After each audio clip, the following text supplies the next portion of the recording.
The storm clouds gathered like an army of vengeful angels over Council Bluffs, Iowa, and Helena Reeves stood in the center of the muddy street with her hands bound before her, listening to the accusations that would send her to her death. It was the spring of 1869, and the frontier town had no patience for a woman they believed had poisoned her husband. Despite her tearful protests of innocence and the doctor's inconclusive findings, the town council, composed of 5 men who had never liked the way Helena questioned their authority or refused their advances after her husband died, had decided her fate in less than an hour. They would not hang her, they said, because they were civilized men who did not execute women without absolute proof. Instead, they would send her on foot into the coming storm, 3 miles out of town, and let God decide whether she lived or died. Helena's dark hair whipped around her face as the wind picked up, carrying with it the smell of rain and electricity. She was 24 years old, had been married for only 2 years before her husband, Thomas, succumbed to what the doctor called a sudden fever, and now she stood accused by the very men who should have protected her. The rope around her wrists bit into her skin as Marshal Davies tightened the knots, his weathered face expressionless. "You will walk east until you can no longer see the town," he announced to the gathered crowd.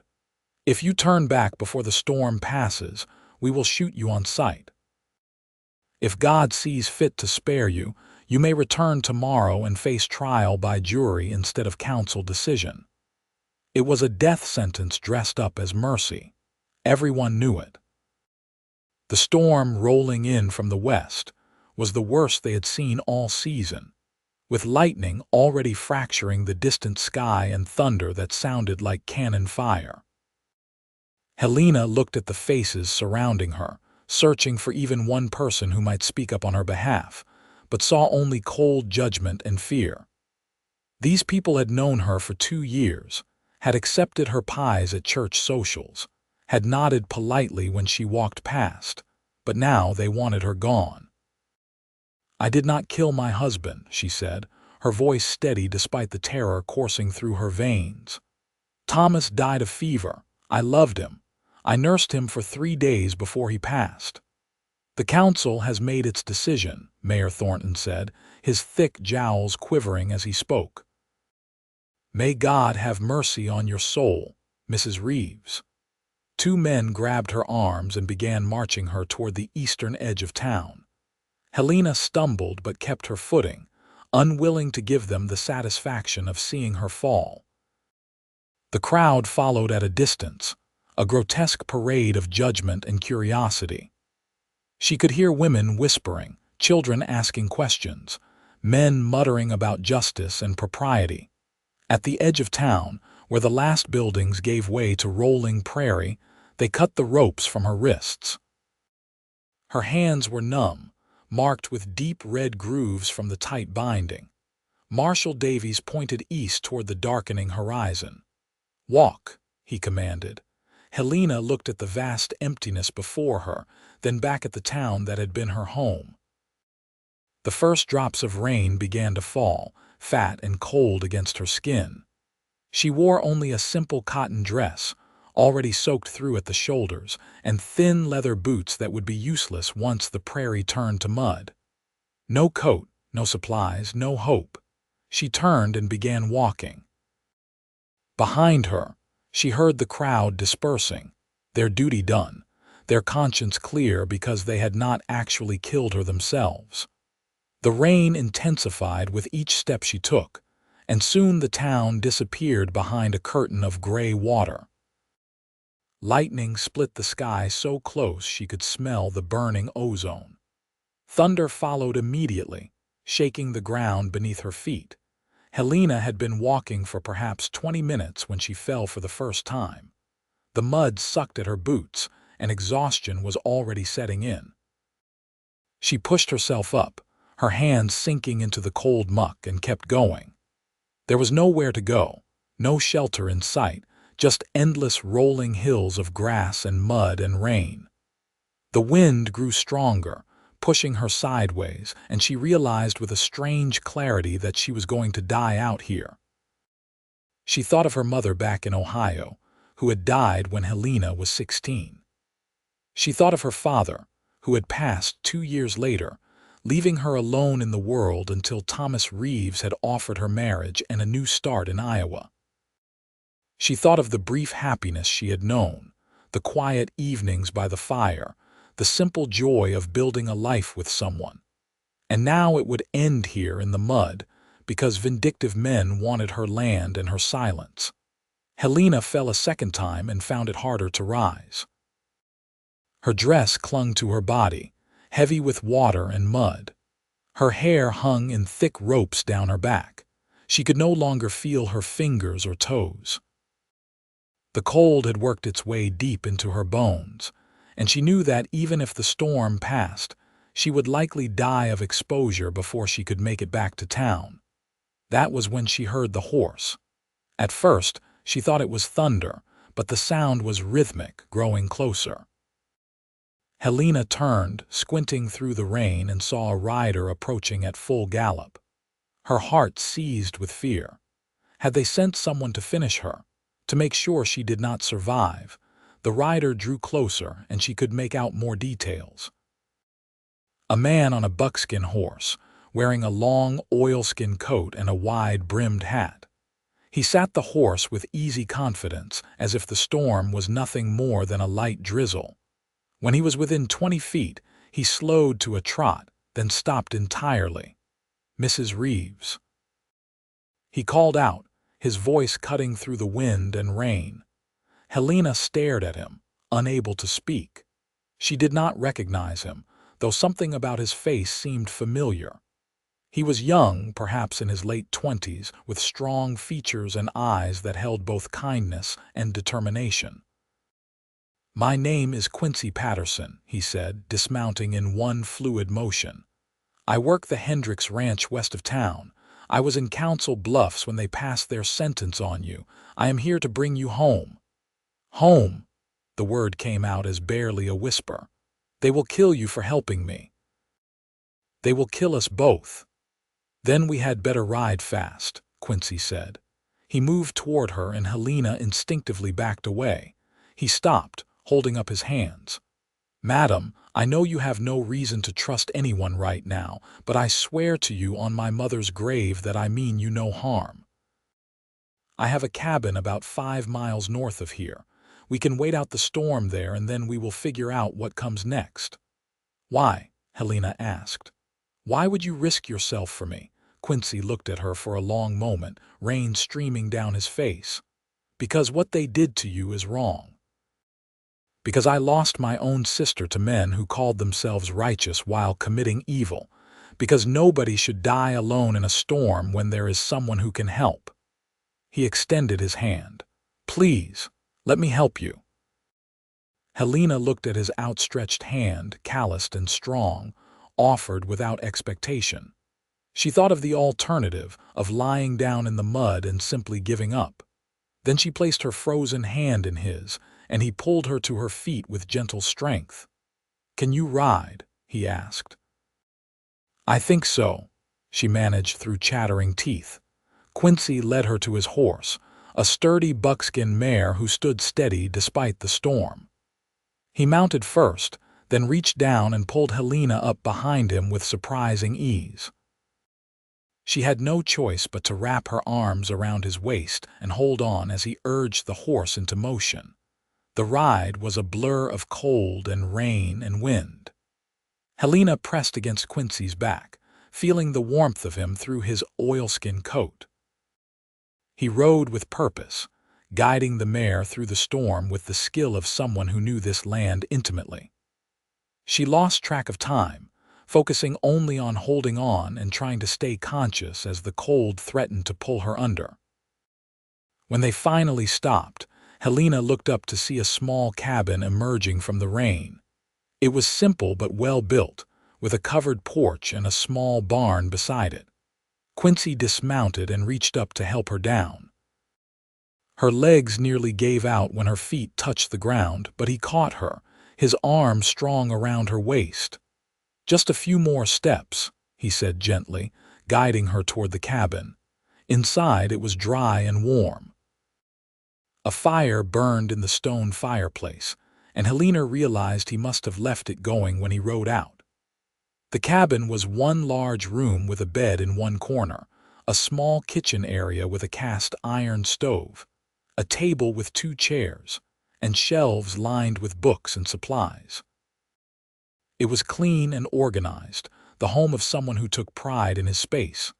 Quincy led her to a chair near the fire and quickly grabbed a thick blanket from the bed. "You need to get out of those wet clothes," he said, his tone matter of fact. "I will turn around and tend to my horse. There are dry clothes in the trunk at the foot of the bed. They belong to my sister. They should fit you well enough."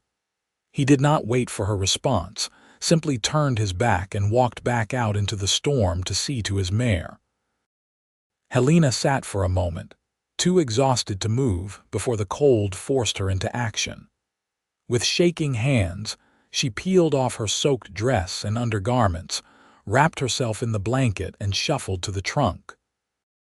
Inside she found a simple cotton dress, a warm woolen shirt, thick stockings, and even a pair of trousers.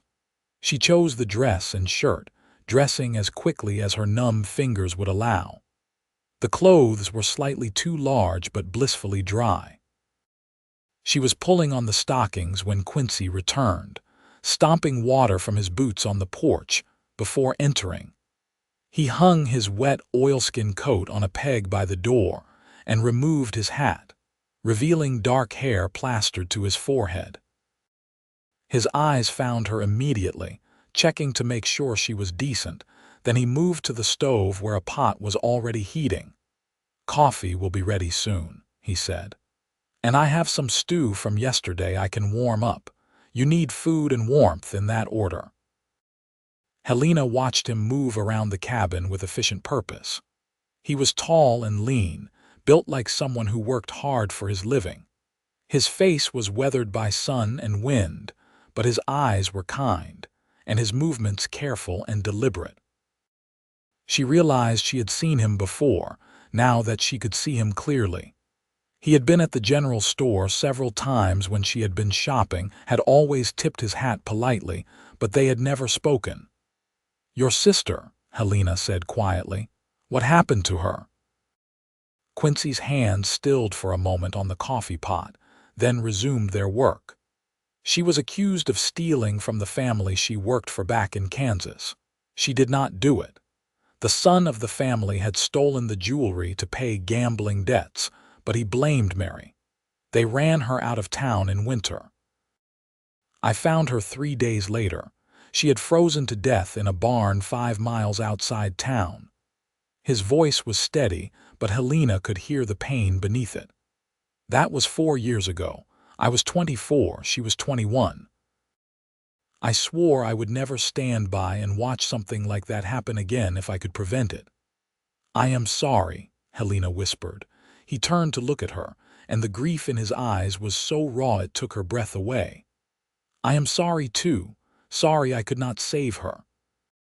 Sorry I did not try harder to prove her innocence.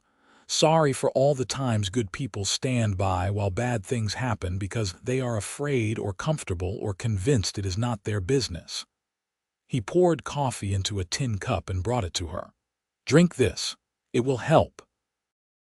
Helena wrapped her hands around the warm cup, feeling sensation slowly returning to her fingers. The coffee was strong and hot, and it burned a path down her throat to her stomach. Quincy ladled stew into a bowl and handed it to her with a spoon, then poured himself coffee and sat in the other chair. For a while, they sat in silence, listening to the storm rage outside. Helena ate slowly, her body gradually warming, her mind beginning to process everything that had happened. She had been sentenced to death, had accepted her fate, and now sat safe and warm in a stranger's cabin, wearing his dead sister's clothes, drinking his coffee. "They will come looking for me," she finally said. When the storm clears and I am not dead on the prairie, they will realize someone helped me. They will come here. Maybe, Quincy acknowledged. But this cabin is on Hendricks' land, and old man Hendricks does not take kindly to people trespassing. He is also one of the few men in these parts who does not bow to the Council Bluffs Town Council. They have no authority here. They have guns and numbers, Helena pointed out. So does Hendricks. Quincy took a long drink of his coffee. But you are right to think ahead. We need a plan. First, you need to rest and recover. Then we need to figure out how to prove your innocence or at least create enough doubt that they cannot move forward with any charges. How? Helena asked. My husband died in our home. I was the only one with him. The doctor said it could have been poison or could have been fever. There is no way to prove anything now. Quincy leaned forward, his elbows on his knees, his coffee cup dangling from his hands. Tell me what happened. Everything from the beginning. Helena took a shaky breath and began to talk. She told him about Thomas, about their quiet life, about how he had started feeling poorly after attending a town council meeting. She described the 3 days of fever, the sweating and shaking, the way he had called out in delirium. She told him about the doctor's visit, how he had seemed puzzled by the symptoms, how he had asked about what Thomas had eaten but had not accused her of anything at the time. It was only after Thomas died that Mayor Thornton and the others started spreading rumors, she said. They came to my house and demanded I sell them my land. Thomas had 40 acres just south of town, good farmland with water access. I told them no, that I planned to work it myself or lease it to a farmer. That is when the accusation started. Quincy's jaw tightened. They wanted your land, so they decided to get rid of you. I believe so, yes, but I cannot prove that either. You said Thomas felt poorly after a council meeting. Helena nodded. He came home late, around midnight, said the meeting had run long and they had shared drinks afterward. He seemed fine when he went to bed, but by morning he was burning with fever. Who else was at that meeting? The 5 council members. Mayor Thornton, Marshall Davies, Samuel Hutchins, who owns the bank, Robert Crawford, who runs the lumber mill, and Dr. Pierce. The same doctor who examined Thomas. Yes. Quincy stood and paced to the window, looking out at the storm. So the doctor who declared the cause of death inconclusive was at the same meeting where Thomas got sick, and the men who want your land were all there too. Helena felt a cold, understanding wash over her. You think they poisoned him at the meeting? I think it is possible, Quincy said carefully. Poison that takes hours to work, that mimics fever. It would be a clean way to kill a man and blame his wife. Especially a wife who would inherit valuable land. But how do we prove it? Quincy turned back to her. We do not directly, but we plant doubt, we ask questions, we make people uncomfortable enough that they make mistakes. He came back to his chair and sat down. But first you rest. You have been through hell today, and your body needs time to recover. We can plan tomorrow. Helena wanted to argue, to insist they keep talking, but exhaustion was pulling at her like a heavy weight. She finished her stew and coffee, and Quincy took the dishes from her hands. Take the bed, he said. I will sleep in the chair. I cannot take your bed, Helena protested weakly. You can and you will, Quincy said firmly but kindly. I have slept in worse places than a chair. Go on now. Helena was too tired to argue further. She moved to the bed, which was covered in heavy quilts and felt like heaven after the cold rain. She was asleep almost before her head hit the pillow. She woke several times during the night, disoriented and afraid, but each time she saw Quincy sitting in his chair, keeping watch, and she was able to drift back to sleep. The storm raged on through the night, thunder and lightning and pounding rain, but inside the cabin it was warm and dry and safe. When Helena finally woke for good, Sunlight was streaming through the windows. The storm had passed, leaving behind a world washed clean. She sat up slowly, her body stiff and sore, and found Quincy standing at the stove, cooking eggs and bacon. "Good morning," he said, glancing over his shoulder. "How are you feeling?" "Alive," Helena said, and it came out more emotional than she intended. "Thanks to you."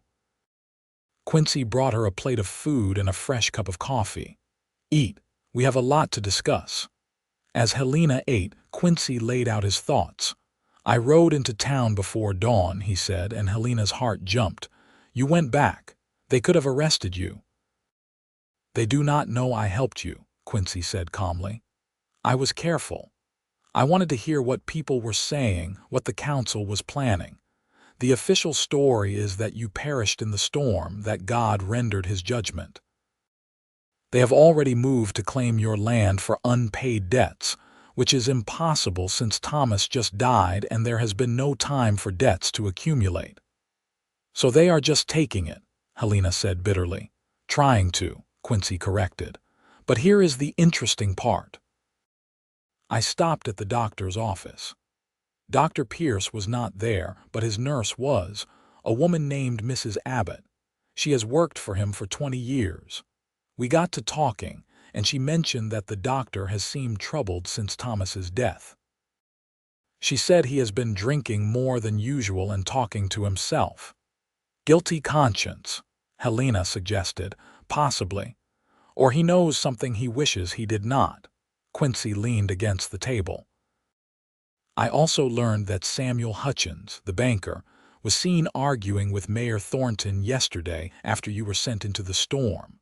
Loud enough that people heard it through the bank walls. Something about things going too far and not signing up for murder." Helena felt a flicker of hope. "Someone has a conscience. Or someone is afraid of being caught," Quincy said. "Either way, there are cracks forming. We need to widen them, but we have to be smart about it. Right now, everyone thinks you are dead. That gives us an advantage. How can my death be an advantage?"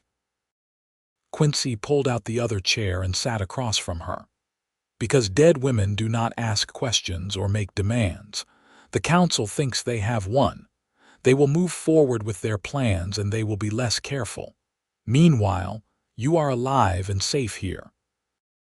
We can investigate without them knowing." "You mean you can investigate," Helena corrected. "I cannot exactly walk around town." "Not yet," Quincy agreed. "But there are other people we can talk to, people who might have seen something or heard something. My boss, Mr. Hendricks, knows everyone in the county. He might be willing to help, especially if there is corruption involved. He hates corruption." "Why are you doing this?" Helena asked suddenly. "I understand about your sister, about not wanting to stand by, but this is dangerous. You could lose everything." Quincy met her eyes, and she saw something in his gaze that made her breath catch. "Because it is the right thing to do," he said simply. "And because from the moment I saw you standing in that street, rain pouring down, facing death with your head held high, I knew I could not let you die. I know that sounds foolish. I know we are strangers, but sometimes you just know when something matters." Helena felt her cheeks warm. "It does not sound foolish. It sounds honest, and I am grateful, more than I can say." They spent the rest of the morning planning. Quincy would continue to gather information in town, listening to gossip, asking careful questions. Helena would stay at the cabin, safely hidden, and they would meet each evening to share what they had learned.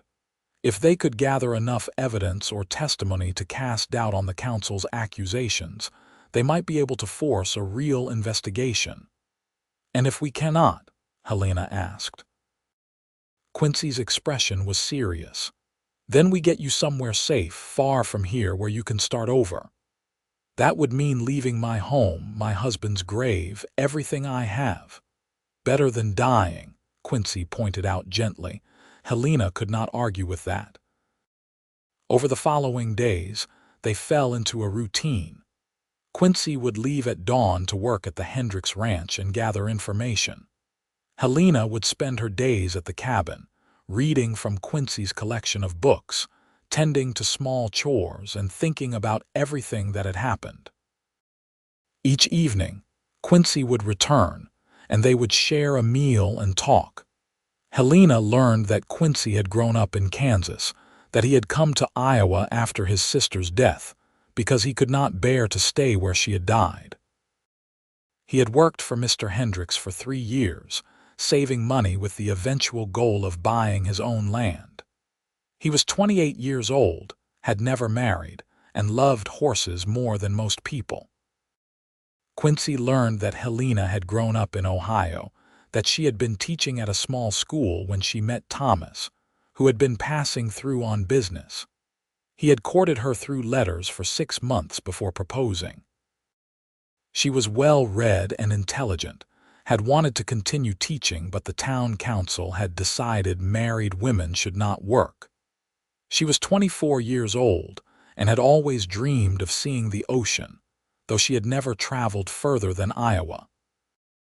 On the 4th evening, Quincy came home with news. "I spoke with Mr. Hendricks today," he said as Helena served stew into bowls. "I told him everything. I was taking a risk, but I trust him, and I thought he should know in case things go wrong." Helena's heart raced. "What did he say?" "He believes you," Quincy said, a smile breaking across his face. "He said he never trusted Thornton or his cronies, that they have been trying to buy up land all over the county through underhanded means. He said he would help however he can." "That is wonderful," Helena breathed. "There is more." "He is friends with the territorial judge who rides the circuit. The judge is due in Council Bluffs in 2 weeks. Hendricks sent him a telegram explaining the situation and asking him to look into Thomas's death and the council's actions. The judge responded that he would conduct a formal inquiry when he arrives." Helena felt tears spring to her eyes. "We have a chance, a real chance." "We do," Quincy agreed.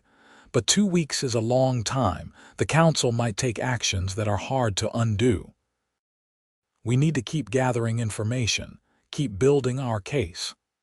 That night after dinner, they sat by the fire talking longer than usual. The conversation drifted from the case to other topics, easier subjects. Helena told stories about her students back in Ohio, the funny things children said, the satisfaction of watching someone learn to read. Quincy talked about horses, about the freedom of riding across open country, about the satisfaction of good hard work. At some point, Helena realized she was happy. Despite everything that had happened, despite the danger she was still in, sitting in this warm cabin with this good man made her feel more at peace than she had in months, maybe years. Her marriage to Thomas had been comfortable but not passionate. He had been kind but distant, always preoccupied with business and plans. She had cared for him, had mourned him sincerely, but she had never felt the kind of connection she was beginning to feel with Quincy. The realization frightened her. It was too soon, too complicated, too dangerous to develop feelings for the man who had saved her life. And yet, she could not deny the way her heart lifted when she heard his horse approaching each evening, or the way she found herself watching him when he was not looking, memorizing the way he moved, the sound of his laugh. On the 7th day, Quincy came home looking troubled. Helena knew immediately something was wrong. "What happened?" she asked as he hung up his coat. "Dr. Pierce is dead," Quincy said quietly. "They found him this morning in his office. Looks like he shot himself." Helena felt the blood drain from her face. "Or someone made it look like he shot himself." "That is what I am thinking," Quincy said grimly. "Mrs. Abbott, his nurse, is devastated. She said the doctor had been drinking heavily, that he had been muttering about it not being right, about not being able to live with what he had done." "So he knew," Helena said. "He knew they poisoned Thomas, possibly, and if he was talking about it, even just to himself while drunk, that made him a liability." Quincy paced the small cabin. This changes things. They are more dangerous than I thought. If they are willing to kill Pierce to cover their tracks, they would not hesitate to kill again. Maybe we should just run, Helena said quietly. Maybe it is not worth the risk. Quincy stopped pacing and came to her, taking her hands in his. The touch sent warmth through her entire body. "We will do whatever you want to do," he said seriously. "If you want to leave, start over somewhere else. I will take you wherever you want to go. But Helena, if we run now, they win. They get your land, they get away with murder, and they will do it again to someone else. The judge is coming in a week. One more week, and we might have justice." Helena looked down at their joined hands, his rough and calloused, hers smaller but no less work-worn. She thought about Thomas, about the life they had been building, about the future that had been stolen from them. She thought about Dr. Pierce, who had apparently grown a conscience too late. She thought about Mary Patterson, Quincy's sister, dead in a barn because good people had done nothing. "One more week," she agreed. "But Quincy, if things get too dangerous, if they figure out you helped me, you have to promise you will save yourself." "I am not leaving you," Quincy said firmly. "Not now, not ever. Not unless you want me to."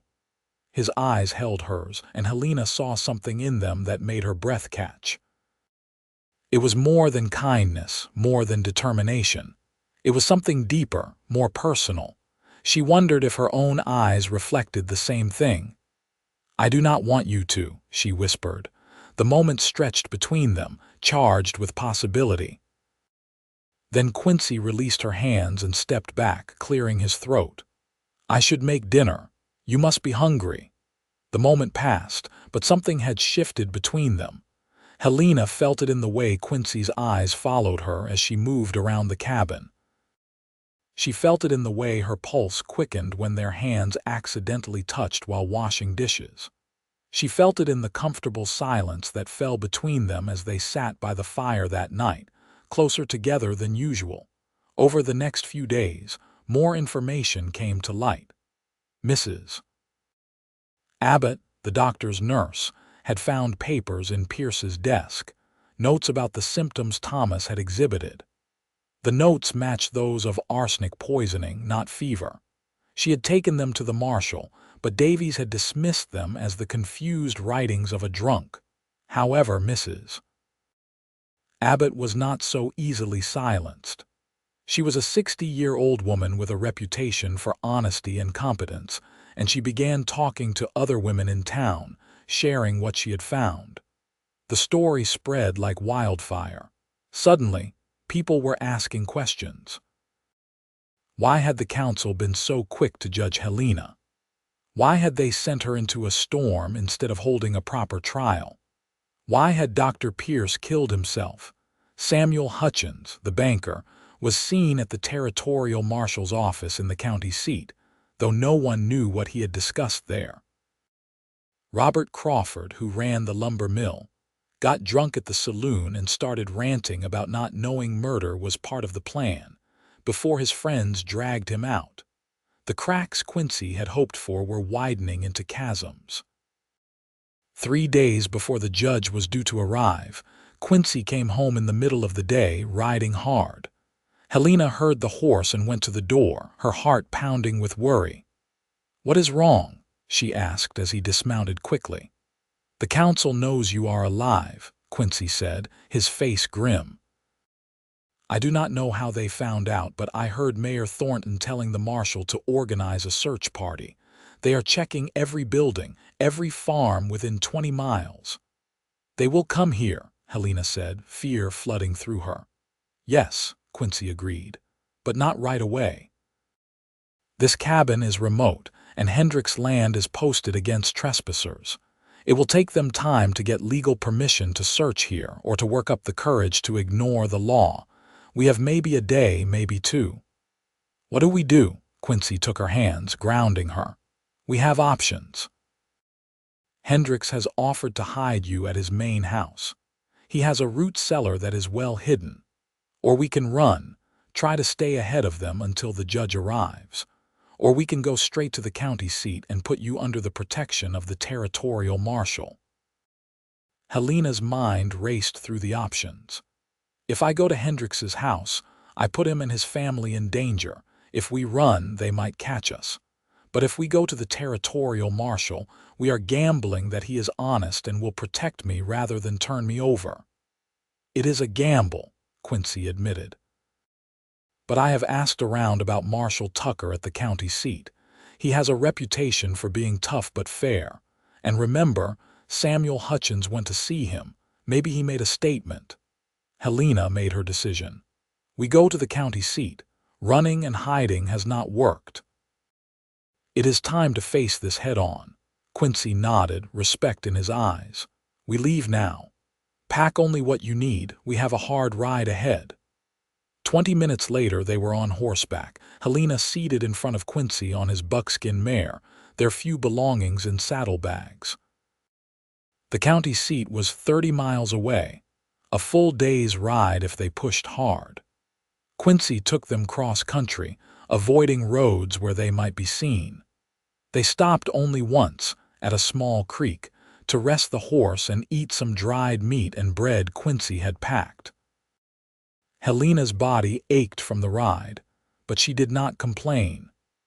Every mile they covered was a mile closer to safety, to justice, to the truth coming out. As they rode, Helena became acutely aware of Quincy's body against hers, his arms on either side of her as he held the reins, his chest solid against her back. She felt safe there, protected in a way she had never felt before. The attraction she had been trying to deny was impossible to ignore now. She cared for him deeply, and the thought of anything happening to him because of her made her chest tight with fear. "Quincy," she said quietly as they rode through the afternoon sun, "when this is over, when we have seen the judge and given our testimony, you should go back to your life. You have already done so much. You should not tie yourself to me any further." She felt him stiffen behind her. "Is that what you want, for me to leave?" "No," Helena admitted, "but I do not want to be an obligation. I do not want you to feel responsible for me forever just because you saved my life." Quincy pulled the horse to a stop. He was quiet for a long moment, and Helena could feel the tension in his body. Finally, he spoke. "Helena, look at me." She turned as much as she could in the saddle, meeting his eyes. They were intense, filled with emotion. "I do not feel obligated to you," he said carefully. "I feel drawn to you. I think about you every moment we are apart. I look forward to coming home to you every evening more than I have looked forward to anything in years. When I saw you standing in that street, I did not just see someone who needed help. I saw a woman of courage and strength and grace. I have spent the last 2 weeks getting to know you, and every day I am more certain that saving you was not just the right thing to do, it was the most important thing I have ever done." He paused. "I am not good with words, and maybe it is too soon to say this, but I am falling in love with you, Helena Reeves, and I do not want to walk away when this is over. I want to stay, if you will have me." Helena felt tears stream down her face. "I am falling in love with you too," she whispered. "I have been trying not to, trying to tell myself it is just gratitude or circumstance, but it is more than that. You are the best man I have ever known, Quincy Patterson. And yes, when this is over, I want you to stay." Quincy's face broke into a smile that transformed him, making him look younger and happier than she had ever seen him. He leaned forward and kissed her, gentle and sweet, a promise of more to come. When they broke apart, both were smiling despite the danger surrounding them. "We should keep moving," Quincy said reluctantly. "But when this is over, we are going to have a proper conversation about our future." "I look forward to it," Helena said. They reached the county seat just as the sun was setting. It was a larger town than Council Bluffs, with a proper courthouse, a telegraph office, and several streets of businesses. Quincy rode straight to the territorial marshal's office, a sturdy building with bars on the windows and an American flag flying outside. Inside, they found Marshall Tucker at his desk, a large man in his 50s with iron gray hair and sharp eyes. He looked up as they entered, taking in their dust-covered clothes and exhausted faces. "Help you?" he asked, his voice gravelly. "I hope so," Quincy said. "My name is Quincy Patterson, and this is Mrs. Helena Reeves. She is the woman from Council Bluffs who was sent into a storm to die 2 weeks ago." Marshall Tucker's eyes widened slightly, and he stood. "Mrs. Reeves, everyone thinks you are dead." "That is what they wanted," Helena said, finding her voice. "But I survived, and I can prove I did not kill my husband. I can prove the Council Bluffs Town Council did." Tucker gestured to chairs. "Sit down, tell me everything, and do not leave anything out." They talked for 2 hours. Helena told her story from beginning to end. Quincy added what he had learned, the suspicious timing, the doctor's notes, his convenient death. Marshall Tucker listened carefully, taking notes, asking clarifying questions. When they finished, he sat back in his chair and regarded them seriously. "This is a serious accusation you are making. Murder, conspiracy, theft. You understand that?" "Yes," Helena said firmly. "And I can prove it, or at least enough of it to create reasonable doubt about my guilt." Tucker nodded slowly. "As it happens, I have been conducting my own investigation. Samuel Hutchins came to see me 4 days ago. He was scared, said things had gone too far, that he wanted immunity in exchange for testimony. I took his statement. It corroborates everything you have told me." Helena felt her knees go weak with relief. "So you believe me?" "I believe there is enough evidence to warrant an investigation," Tucker said.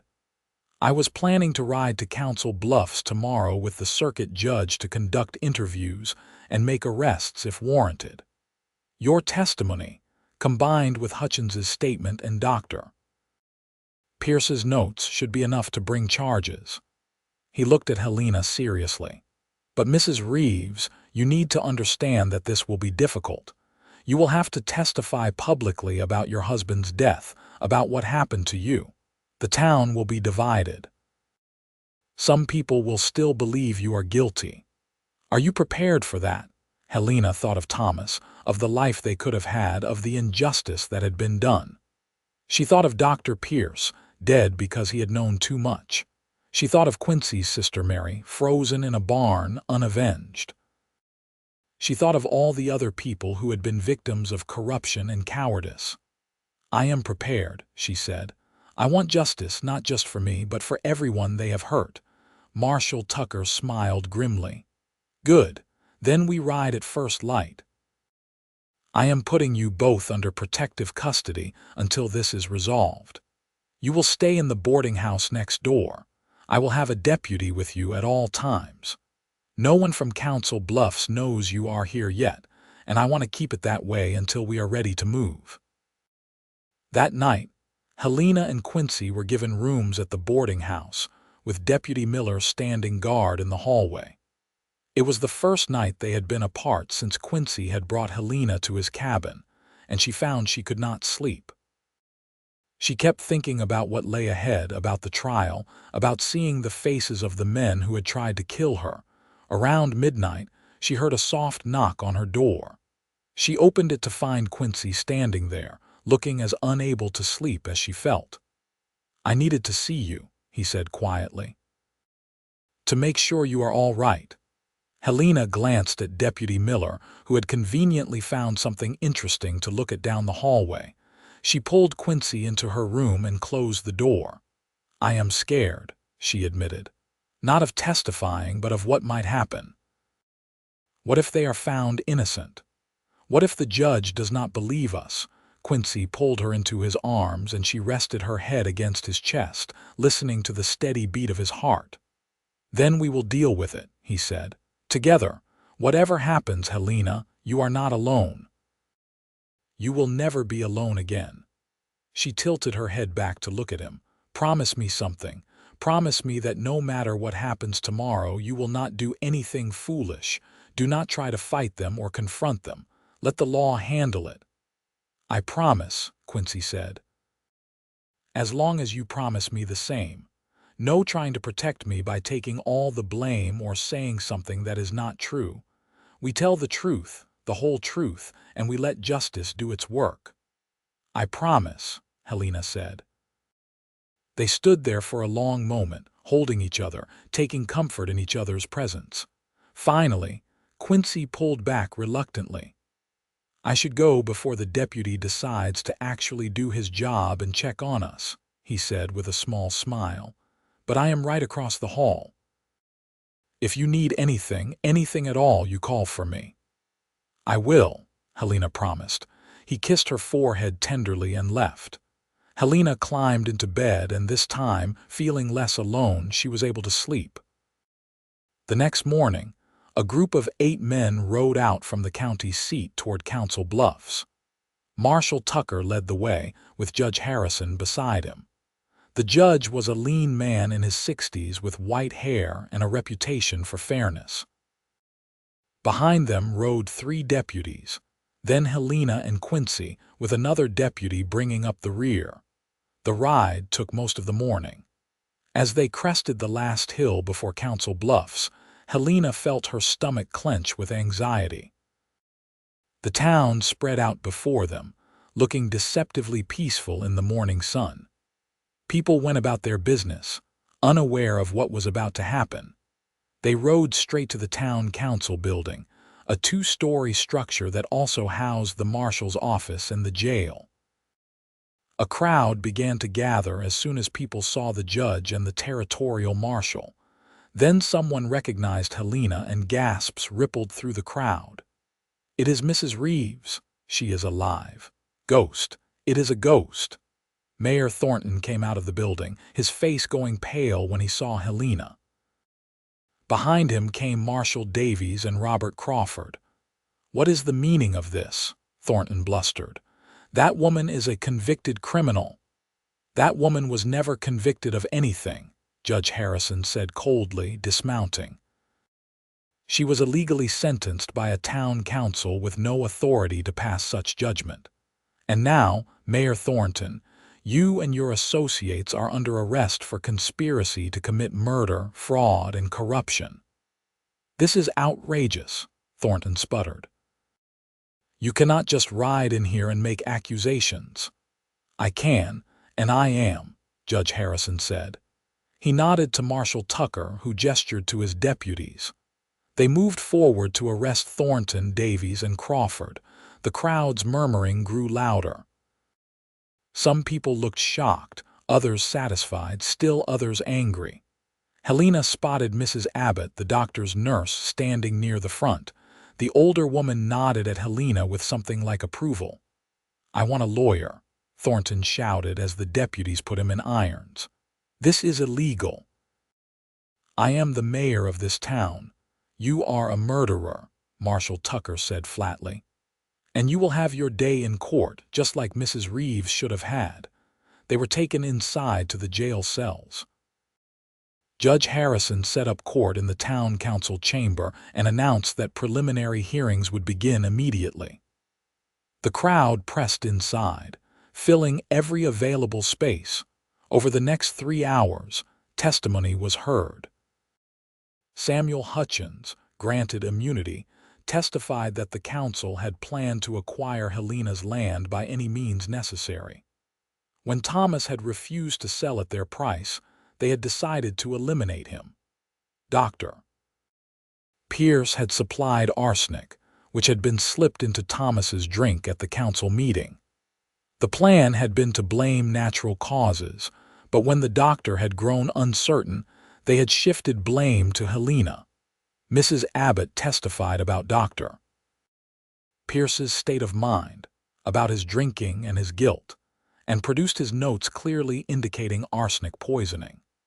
She also testified that she had seen Mayor Thornton leaving the doctor's office the morning before Pierce died, though Pierce had told her he had no appointments that day. Helena testified about her husband's death, about the council's attempts to buy her land, about being sent into the storm. Her voice was steady and clear, even when describing the worst moments. She looked directly at the men who had tried to kill her and did not waver. Quincy testified about finding Helena in the storm, about what he had witnessed in Council Bluffs, about the pattern of the council trying to acquire land through intimidation. Mr. Hendricks testified about similar attempts to force him to sell his land, about threats made against him and his family when he refused. By the time all testimony was heard, the case against Thornton, Davies, and Crawford was overwhelming. Judge Harrison announced that they would be held for formal trial at the next circuit session, with bail denied due to the seriousness of the charges, and the evidence that Dr. Pierce may have been murdered to prevent his testimony. The courtroom erupted in noise, some people shouting approval, others outrage. Judge Harrison banged his gavel for order. "Furthermore," he announced, "I am hereby declaring that Mrs. Helena Reeves is innocent of all charges related to her husband's death. Her property rights are restored in full, and the town of Council Bluffs is ordered to pay restitution for damages and suffering." He looked directly at Helena. "Mrs. Reeves, on behalf of the territorial government, I apologize for the injustice done to you. No one should face what you faced." Helena felt tears streaming down her face, but this time they were tears of relief and vindication. Quincy took her hand and squeezed it. She squeezed back, hardly able to believe it was over, but it was not quite over. As they left the courthouse, a man pushed through the crowd and lunged at Helena with a knife.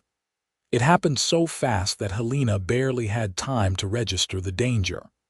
Then Quincy was there, stepping between her and the attacker, catching the man's wrist and twisting until the knife fell. Deputies rushed forward and tackled the attacker to the ground. "That is James Thornton," someone in the crowd called out. "The mayor's son. She killed my father's name," James Thornton screamed as the deputies hauled him away. "She destroyed everything." Helena was shaking and Quincy pulled her close. "It is all right," he murmured. "You are safe. I have got you."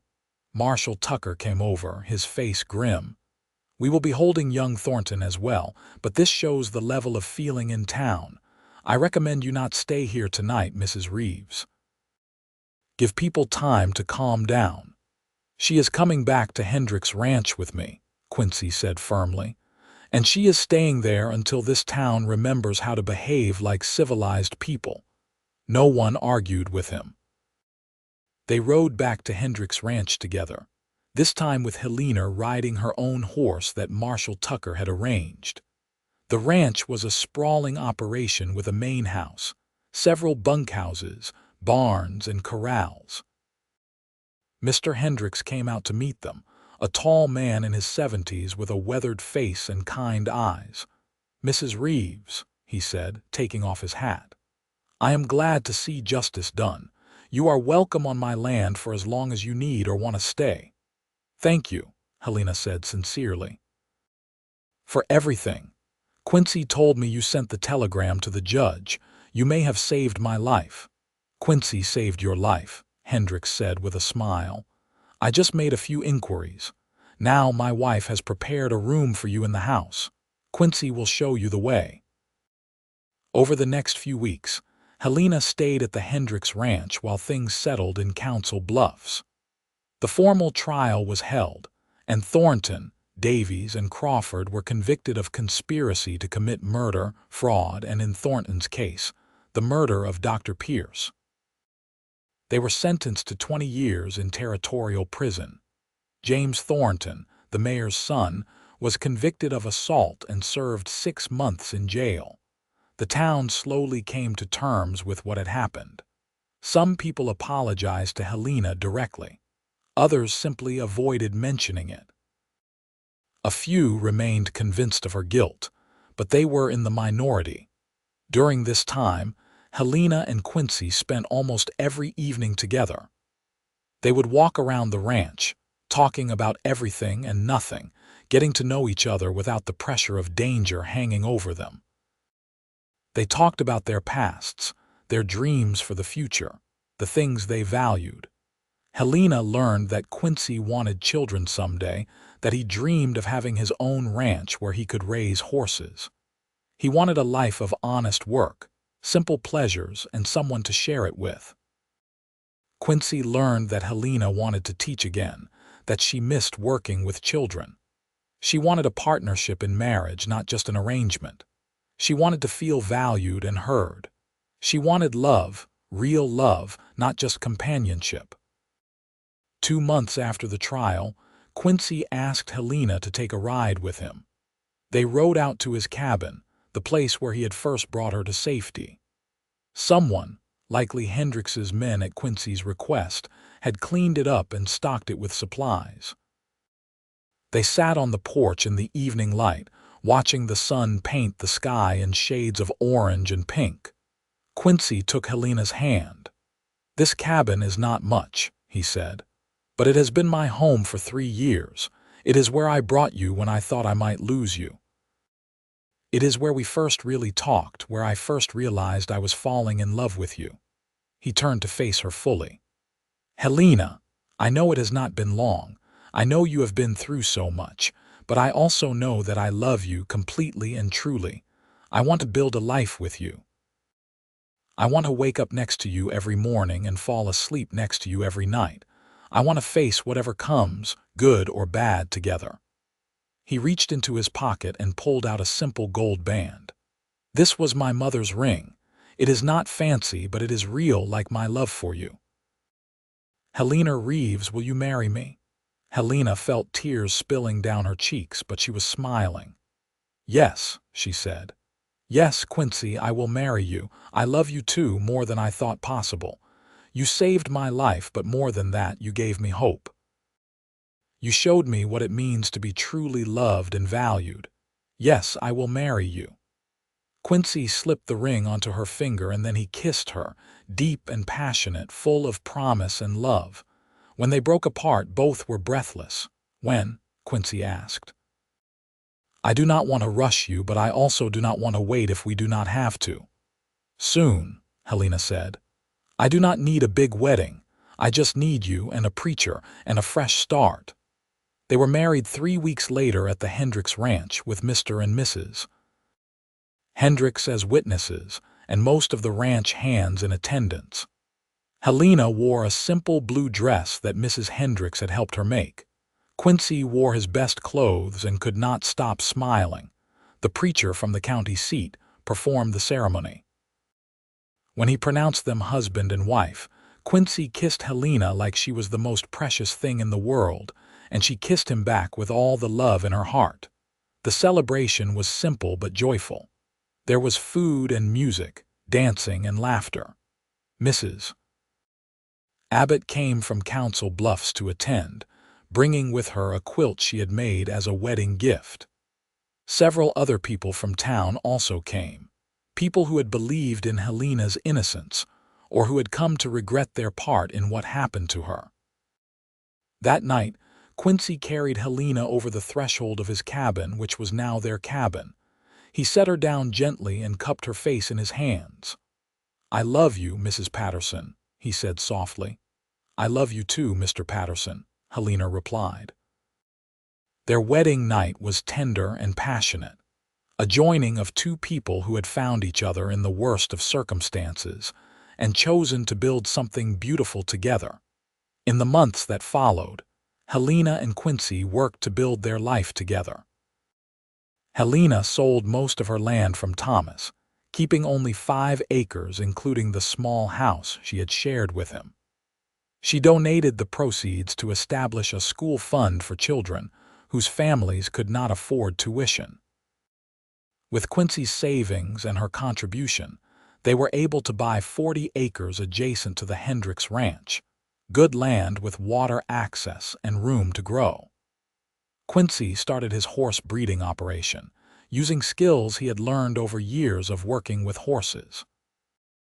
Helena opened a small school at their ranch, teaching children from surrounding farms and ranches. She charged those who could afford it and taught for free those who could not. Word spread about the quality of her teaching, and soon she had 15 students of various ages. Life was not always easy. There were hard winters and dry summers, sick animals and crop failures. There were still people in Council Bluffs who looked at Helena with suspicion, though their numbers dwindled over time. But through it all, Helena and Quincy faced everything together, their love growing deeper and stronger with each passing season. 2 years after their wedding, Helena gave birth to their first child, a healthy baby boy with his father's dark hair and his mother's blue eyes. They named him Thomas, after Helena's first husband, a gesture of forgiveness and moving forward.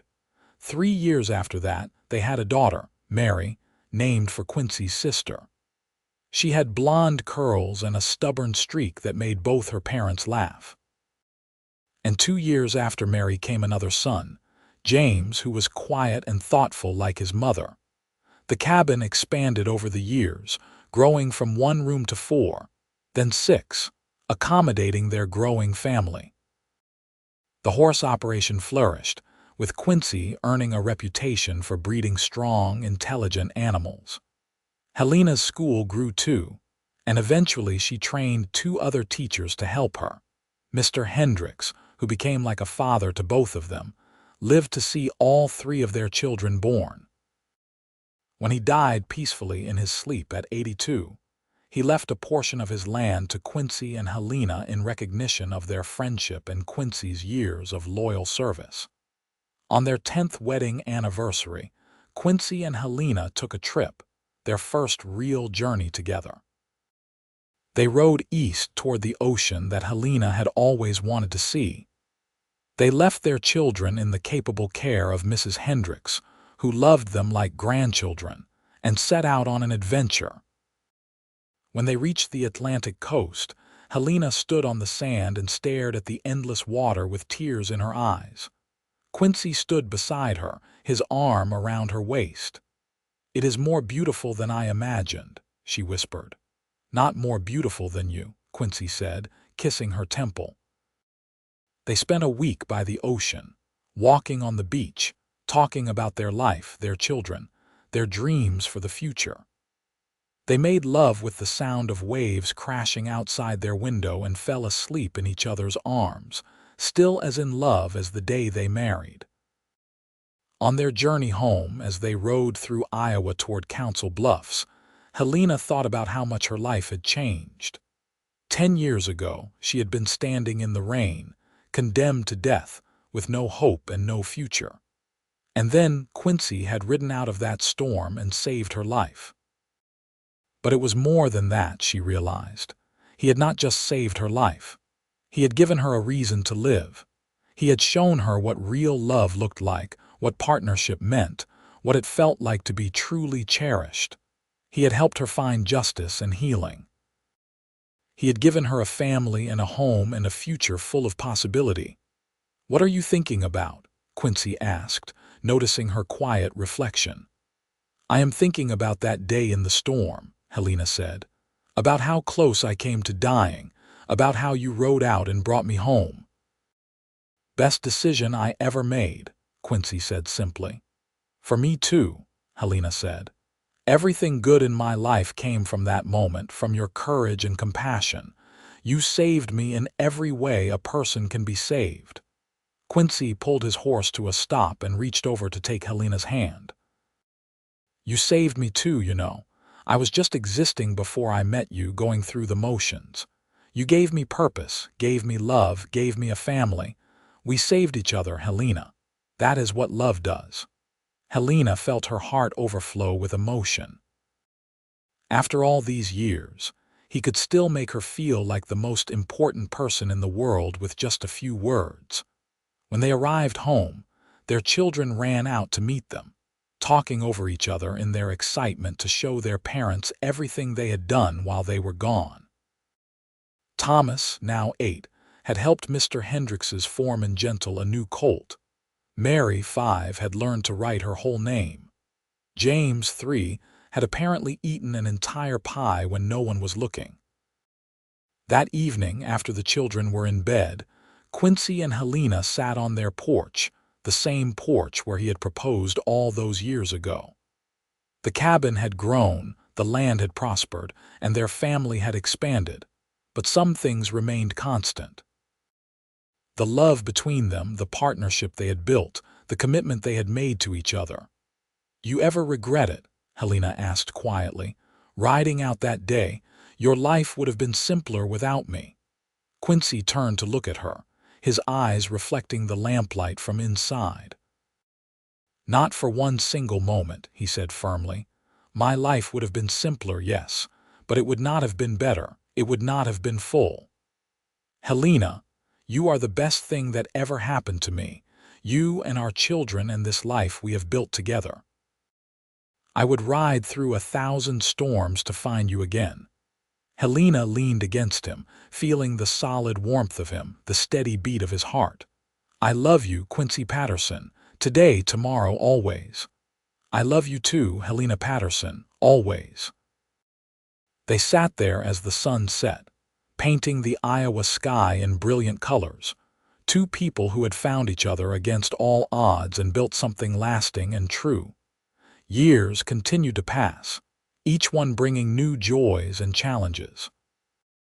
Thomas grew into a fine young man who shared his father's way with horses and his mother's sense of justice. He eventually took over the horse breeding operation, expanding it and earning recognition throughout the territory. Mary became a teacher like her mother, opening a second school closer to Council Bluffs. She was fierce and passionate, never afraid to speak her mind, and she fought tirelessly for education access for all children. James, the quiet one, surprised everyone by becoming a lawyer. He moved to the territorial capital and worked on cases involving land rights and fraud, continuing his parents' legacy of fighting for justice. As Helena and Quincy grew older, they spent more time on their porch, watching their grandchildren play in the yard where their own children had played. They told stories about the old days, about storms and trials, about love found in unexpected places. Helena never forgot those moments in the rain, walking toward what she thought was certain death. The memory served as a reminder of how precious life was, how quickly things could change, how important it was to stand up for what was right even when it was hard. The town of Council Bluffs changed too over the years. New leadership brought new integrity. The corruption that had nearly killed Helena became a cautionary tale, a reminder of what happened when good people stayed silent. A plaque was placed in the courthouse commemorating Dr. Pierce, who had tried to do the right thing too late but whose testimony had helped bring justice. On their 30th wedding anniversary, their children and grandchildren gathered at the ranch for a celebration. There was food and music, just like their wedding day, but on a much larger scale. 3 generations came together to honor the couple whose love had started in the midst of a storm. Thomas raised a toast. "To my parents, who showed us all what real love looks like. You taught us courage, integrity, compassion, and commitment. You built something beautiful out of something terrible. You are the foundation this whole family stands on." Everyone raised their glasses, and Quincy pulled Helena close, kissing her in front of everyone just like he had 30 years ago. That night, alone in their room, Quincy and Helena lay together in the darkness, holding hands like they always did. 30 years, Helena marveled. "It seems like yesterday, and it seems like forever." "Best 30 years of my life," Quincy said. "Though I have to admit we are not as young as we used to be. My bones hurt more than they did." Helena laughed. "Mine too, but I would not change a thing." "Well, maybe I would have skipped the part where I was nearly murdered, but everything after that has been perfect." "Even the hard parts?" Quincy asked. "Even the hard parts," Helena confirmed. Because we faced them together, that has made all the difference. They fell asleep like that, hands clasped, hearts intertwined, two souls who had found each other in the storm and chosen each other every day since. Quincy Patterson died peacefully in his sleep at 76 years old, with Helena beside him and his children nearby. His last words were, "I would do it all again, every moment, just to be with you." Helena held his hand as he slipped away, tears streaming down her face, but grateful for every single day they had been given together. She missed him terribly, but she was not lost. He had given her strength, and their children carried forward his legacy. Helena lived for another 8 years, teaching almost until the end, surrounded by children and grandchildren and great-grandchildren. She told them stories about their grandfather, about his courage and kindness, about the day he rode into a storm to save her life. When she died at 80 years old, she was buried beside Quincy on their land, under a tree they had planted together their first spring as husband and wife. The headstone was simple. Helena Reeves Patterson, 1845–1925, beloved wife, mother, teacher she turned injustice into purpose. Quincy Patterson, 1841–1917, beloved husband, father, horseman, he rode through the storm and brought her home. Their descendants continued to work the land, breed horses, and teach children for generations. The story of Helena and Quincy became family legend, told and retold, a reminder that love could triumph over hatred, that courage could defeat injustice, and that sometimes the worst moments of our lives could lead to the greatest blessings. The cabin still stood decades later, preserved by the family as a memorial to where it all began. Couples would sometimes visit, newlyweds starting their own journeys, looking for inspiration from the love story that had started in the worst possible circumstances and grown into something beautiful and lasting. And on stormy nights when the wind howled and the rain poured down, people would think of Helena standing in the street, condemned and alone, and Quincy riding out to save her. They would think of the choice he made, the courage she showed, and the love that grew between them despite everything. It was a story about justice, about redemption, about standing up for what was right even when it was dangerous. But most of all, it was a love story, proof that sometimes the greatest loves come from the most unexpected places, and that a single act of courage can change not just one life but generations to come. The storm had been meant to end Helena's life, but instead it had begun something far greater. It had brought two souls together who would build a legacy of love, justice, and family that would endure long after the storm clouds cleared. And that, in the end, was the true triumph. Not just that Helena survived, not just that justice was served, but that from darkness and cruelty came light and love.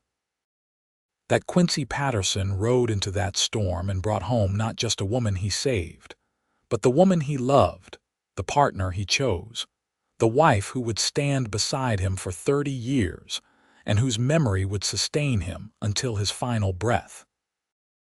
It was the kind of love people wrote songs about, the kind of story that gave hope to those facing their own storms.